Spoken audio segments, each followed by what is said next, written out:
Wow, that could take up the entire interview. Things we've learned from the campaign.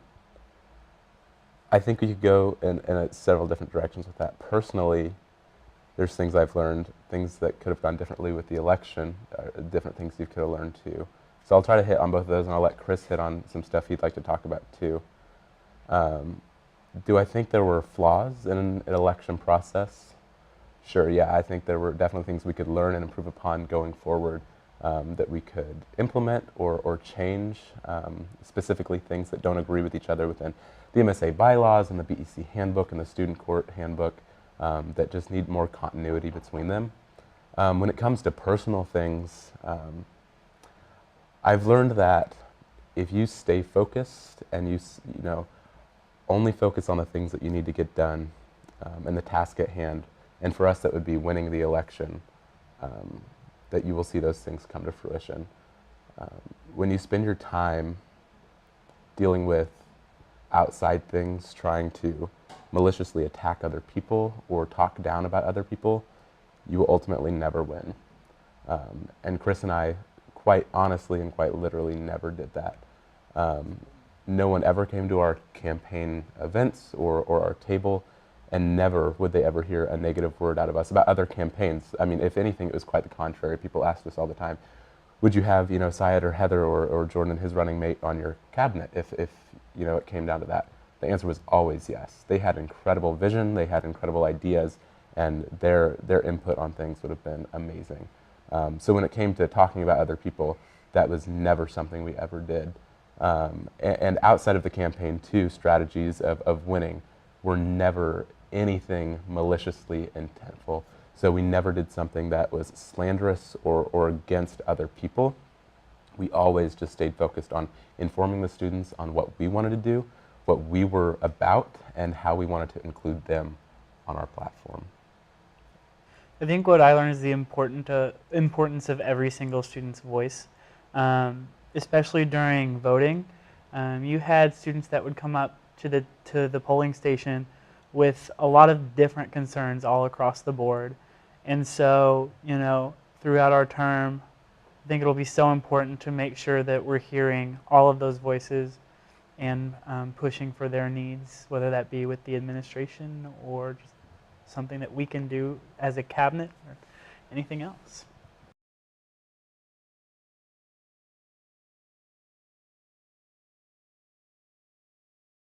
I would say no. If you've gone on and looked at like our platform or anything from day one, we've always had very a student inclusivity focused mindset going forward. Having those conversations, facilitating those dialogues is always something we've been about. It's been on our platform since day one. And even throughout all of that happening on campus, we were always there at those events. We were out at the campsite. We were doing other things too, just to promote students' voice on this campus. So I wouldn't say anything changed. I definitely think it made more concrete on our platform that we have to continue these conversations, dialogues, and awareness here on campus as we go forward throughout the next year. Yeah, one thing I hope is that now that we're elected, we can start working with a lot of different student leaders on campus to make targeted policy changes. So if anything, we'll be adding things to what we want to do, but not really changing anything.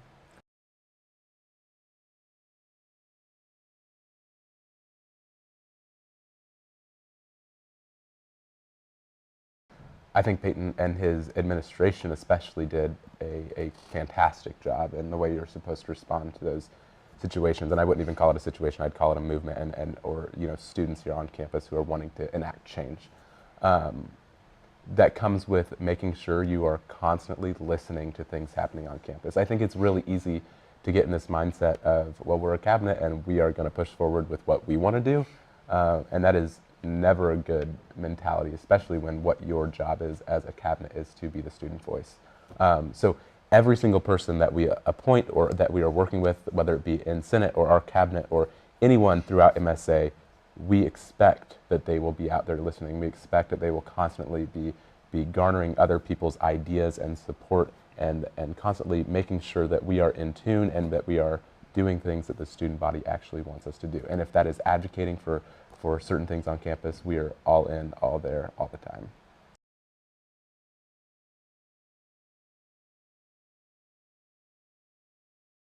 Yeah. So our role personally, I mean, as students who would not be identified as marginalized or oppressed on this campus, um, it's very difficult for us to stand there with them and say the things that they're saying. And I think that sometimes we even saw that too, that they just wanted their voice heard too. So our role particularly would be standing there and elevating those voices too, making sure that any platform that we have, any microphone from my privilege that I might have, I am lending to them as an opportunity to use my platform or anything else that I could possibly give them, to make sure that their voices are being heard, and making sure not only that their voices are being heard, but we're enacting and implementing the change like you've talked about too, moving forward. So I think that was our role specifically in Conserve Student 1950, and that would be our role moving forward throughout the next year as well. Yeah, I think things need to be more, it could either go two ways. You should either more clearly define exactly what you expect in certain situations. That also gets a little sticky, because you can't always specifically say and see everything that's going to possibly happen in election time. Um, so the processes by which the BEC came up with their decisions and talked to us and reached out to us to enact those decisions were by the handbook. They were specifically dealt with. They went up to Student Legal Services. They had an advisor there who advised them on every single thing that they did along the way. It wasn't just Emma flagrantly making ideas and coming up with things to do. This was advice from the student court. This was advice from the MSA advisor. This was advice from the student life advisor. This was advice from, like so many people that it wasn't just the BEC coming up with these decisions. And I think that's important to recognize too, that everything that went on, whether you disagreed with it or not, it was exactly by the book, and that went through so many different levels of confirmation too. I think if anything, they need to make sure that the handbook is updated as far as guidelines for social media for slates, because there weren't a lot of changes in the most recent year. So even social media 2 years to today has changed dramatically, as I'm sure you all are very aware, as that's a huge part of your jobs for MUTV. They need to update those so that slates have a better idea of what they can and cannot do. Obviously, I'm sure we received an infraction for utilizing like a sort of like social media platform, and in our eyes, the rules currently didn't prohibit that. So there just needs to be more clarity.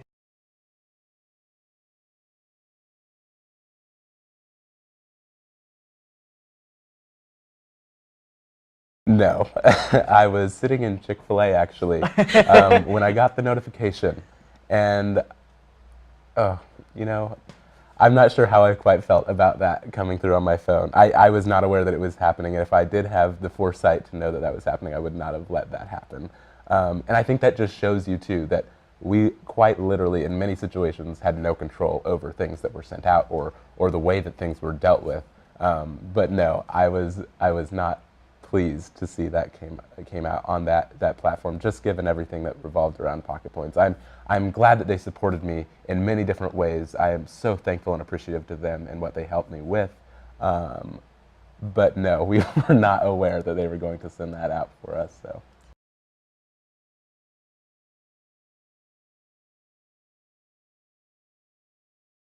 Yeah, I don't think there is, and I think you really have to be cognizant of the idea like private businesses are allowed to do, what private businesses are allowed to do.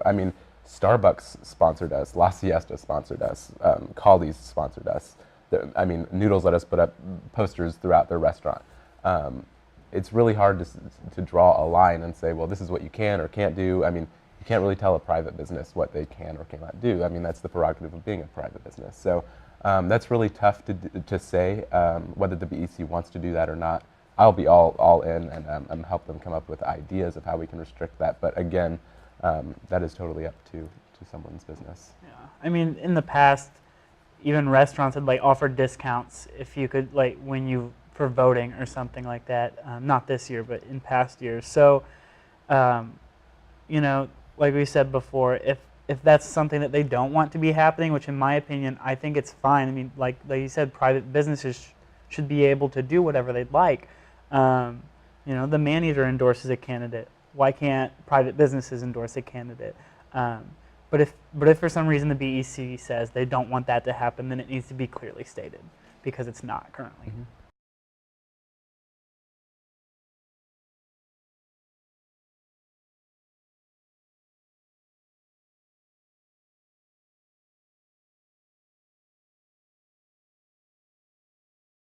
Yeah, there has been a lot of negative feedback, and I've distanced myself a little bit from it just because I don't think that's totally helpful in our long-term processes of accomplishing our goals.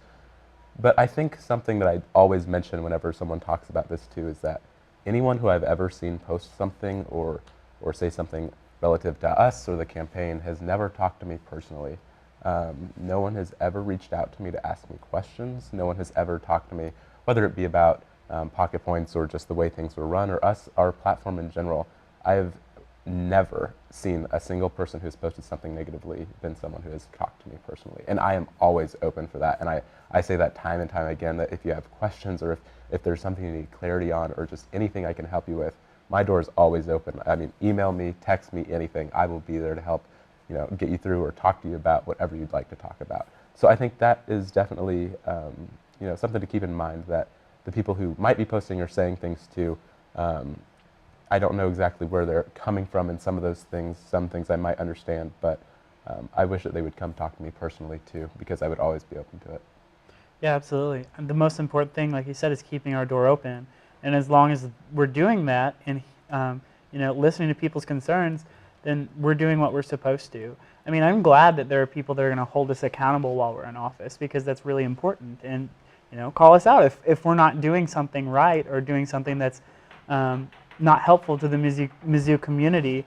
But if you really want to make a difference for students at this point, then you need to join us in trying to help move Mizzou forward rather than fight us at this point.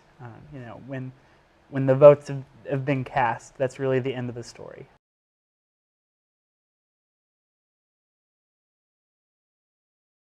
I think a lot of our platforms had some of the same ideas on them. I think we really were very oriented and moving in the same direction. So I mean, from green dot trainings to implementing different things here on campus, those are just some things that come to mind. But yeah, there are several things that I think we would be hopeful that not only their ideas would come to fruition, but they'd help us along with those ideas too. I know Syed in particular really wanted to make sure the voices were heard on a city and state level. I mean, that's on our platform as well, and we will continue to work for that too, whether he wants to help us in that area, if Senate wants to help us in that area, or whoever does. I would definitely say there are several things on their platform that would be very fluid with us as well.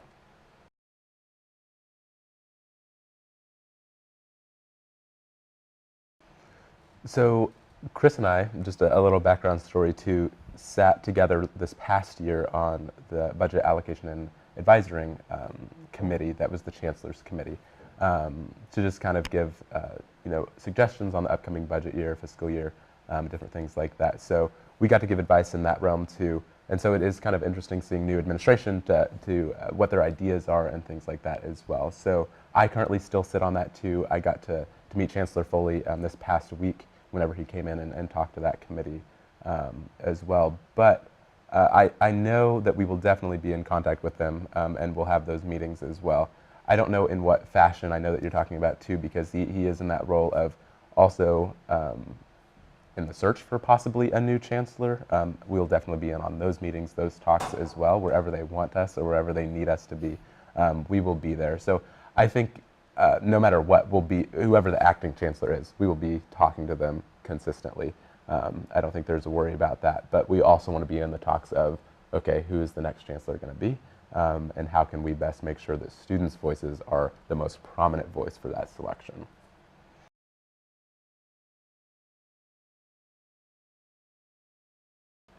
You want to answer some of it? Sure. Okay. So first, the application process was a written application.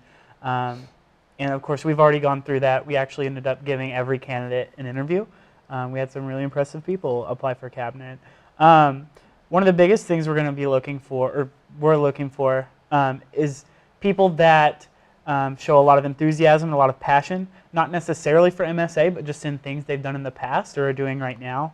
And then people that are going to work well in a team, in a group, because Peyton and Brenda will tell you, past cabinets will tell you, you really become a family. And so it's very important that you know how to work in a group, and that at the same time you know how to do your individual job and make your voice heard in the cabinet as well, because when you're all leaders, you all have very loud voices sometimes. And so those are a few of the characteristics that I looked for particularly when we were going through interviews yesterday. I think another big one to hit on too is that people who are kind of already aware of what's happening, not only on campus, but within MSA and how we've responded to it. Making sure they are aware that no matter what position you're in, student inclusivity is at the forefront of your mind constantly. So making sure that we are vetting those properly and making sure that we are going through those questions and really listening to their responses to make sure that they would be in that state of mind coming into an MSA cabinet. But more than that, just making sure that we are having people on our side that not only agree with us on our platform too, but also have some challenges and disagreements too, because that's how we're going to learn and grow and actually have a great, successful year. So we have people who are saying, you know what, I think this is a different route we can go. When we're in those cabinet meetings, then we can have those discussions of, okay, here's the options we have, and let's hear everything that we can possibly do.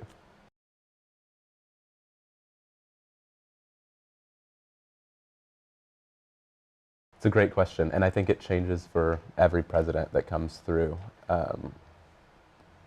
I think a lot of times these positions, people think that you just want your name left behind and nothing that you do.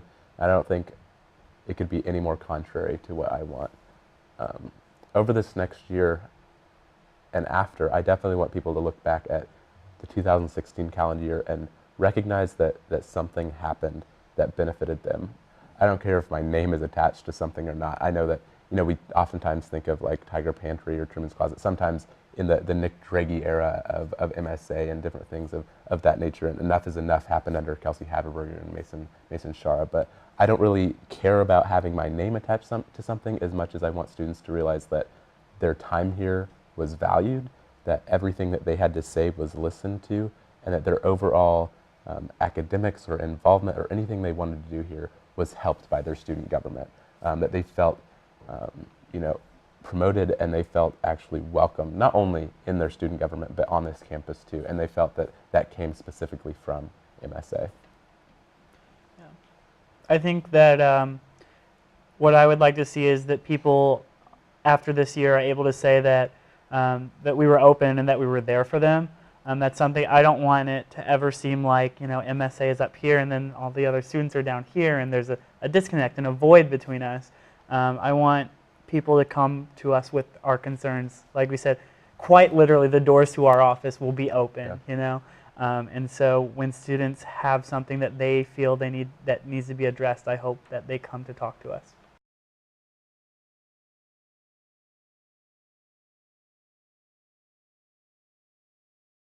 I think other people will hold us accountable more than we will. We ran on certain things and we ran on a platform, and people have expectations of those things getting done. And so they know how long those things take, they know how long and the things that we should be going through and to get those things implemented. So I think that so much of we aren't going to be holding ourselves accountable. You guys will, the students will, and definitely administration who we'll be working closely will hold us accountable as well.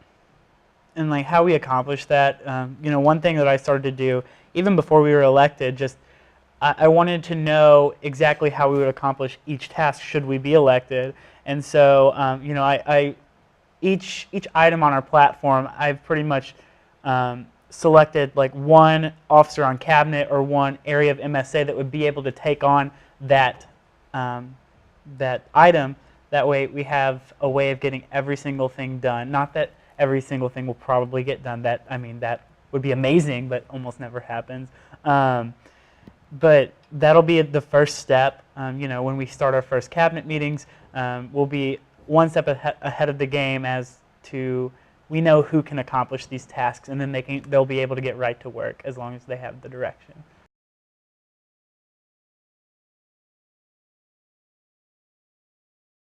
I think our biggest challenge in the next term, and he might have something different too, is just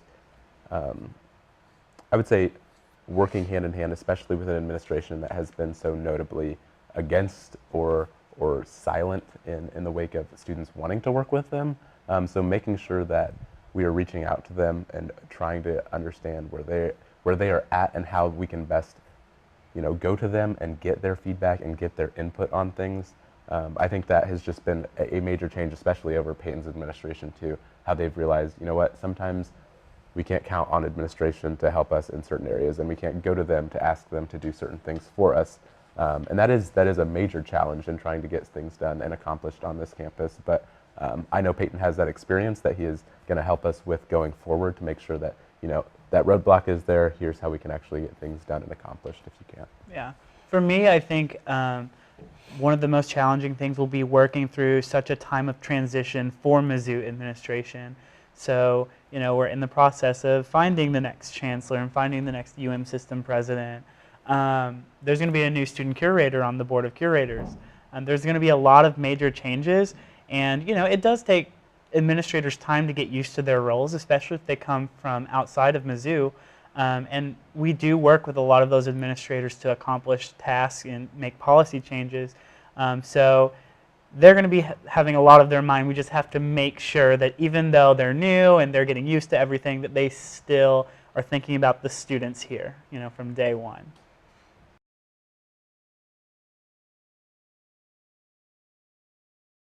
Like I said before, how cabinet kind of becomes a family. We've both had the opportunity to experience that once before, but I think it'll be even different this time.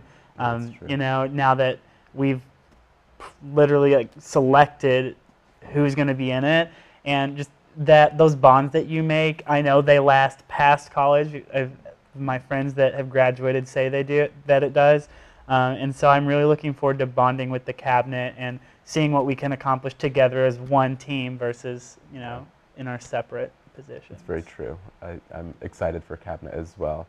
We get to, even beyond Mizzou as well, we get to go to the SEC Exchange, SEC and DC, and get to meet and experience and learn from other campuses too. So what other campuses might be doing well and what other campuses might not be doing well, we get to learn without just having to do it ourselves. So it's really awesome to have those conversations with other presidents or other people in those positions who might say, oh, you're looking to do this? Well, this is what we did here. This worked so well. This didn't work too well. So this is what I could recommend. So that's a really awesome thing that we get to have those connections and conversations with other people outside of Mizzou too.